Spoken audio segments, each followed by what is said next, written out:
What's up, gang? My name is Matt McCoy. Y'all might know me as Countrysongteacher, acoustic selection. I teach guitar, a little piano on YouTube. Been doing that about 15 years.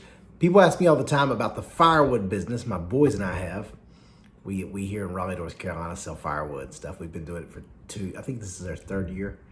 It's a pretty cool little business doing with my kids. So I want to do a little behind the scenes in this video, show you kind of what goes on to get the wood ready to sell. So I do all the stuff behind the scenes, and my boys take over. We deliver it, they stack it, and all that kind of stuff. So let's split a little wood, chainsaw a little bit, see what we can make happen today. Come join me, let's go. All right, gang, we're gonna use my big Craftsman 27 horsepower log splitter here. People have asked me about my firewood business, kind of what I do, that kind of thing. I cut a bunch of logs. These are from fallen oak trees yesterday. Got my trusty loader. So we're gonna use this little puppy, do a little splitting on some of these. You can check it out. This is a great log splitter. So I got my tripod there. We'll make this pile a little bit bigger. Then load the truck. Let's do it. All right, let's go.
So that's how you do that. I'm gonna show you in a second what's pretty cool about this one too is you could stand it up for some of these huge logs that weigh 300 pounds. I love this little log splitter. Does the trick. I always say, guys, this is like therapy for me up here. Something about just getting away in the woods. Too good. All right, now we're gonna do the vertical cut for the big, huge oaks. Let's do it.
All right, gang, we got a lot of wood split already. And now we're gonna do a little chainsaw. And I got this saw's a beast. It's called the Farm Boss Steel MS 271. And here's your little tip when it comes to chainsawing.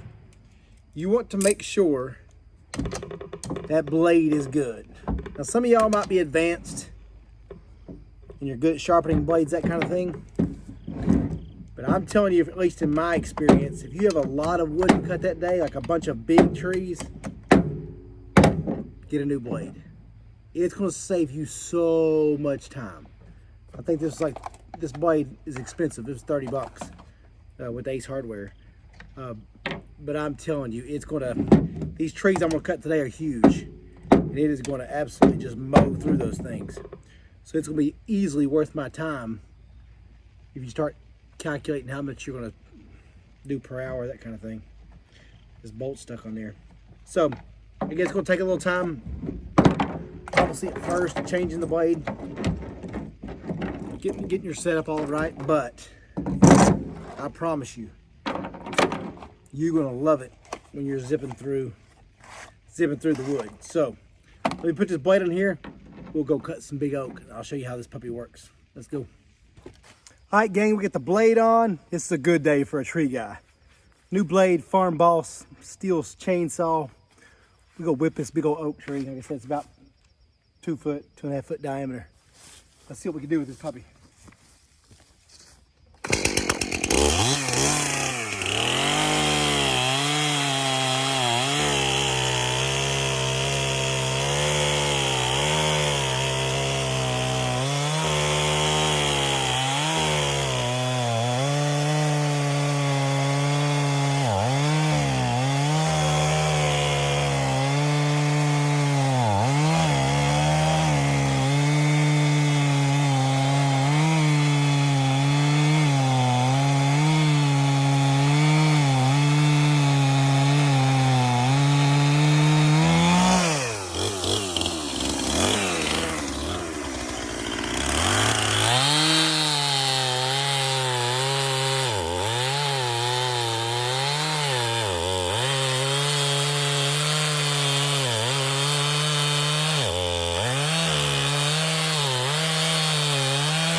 Did the trick.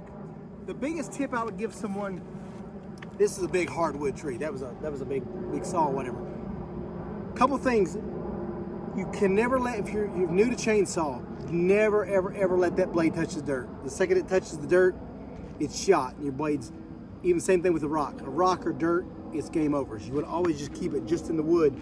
So the more you can have your log or something elevated, the better it's going to be. And one of the things, you know, when you're doing this kind of stuff, you want to make sure you know what's going to happen to the log after you cut it. The biggest way people get injured with chainsaws, two things, is the chainsaw will kick back on you. So if you're new to farming or that kind of thing, or maybe you've been doing it for a while, you know that. The saw can definitely kick back, so you're always going to be leery of the kickback. And the second thing, whether the tree is standing or laying down, what's it going to do after you cut it or while you cut it? Because a lot of times, particularly with limbs, there'll be tension on the log. So you're cutting, and then that tension, once you hit a certain cut mark, that tension snaps. And that's where you get hurt, people break legs, and even get killed or whatever. The lumber industry, tree cutting, that kind of thing, timbering, is one of the most dangerous professions, and that's why. You never know. Even sometimes when the tree falls, it'll kick back. Sometimes when you're cutting limbs, that kind of thing, it'll snap different ways and roll on you. I've had one call last year where I was cutting a tree, and I thought I saw, it was kind of like this. I didn't think it had tension, but it rolled back on me. I threw my saw, did a big flip, and it hit my leg. Luckily, I was okay, but that's what you're always gonna be careful of. Be careful that the tree doesn't pop out on you. And like I said, you can get hurt that way, so. Good times, let's go call it the saw. Oh yeah, I'm back home now. It was a long day today, goodness. I cut a lot of firewood. Split a lot of firewood, so I'll be sleeping good tonight. Got a guitar video out also, so here's what I got cut today. Let's go check it out. Get this all sold. That's probably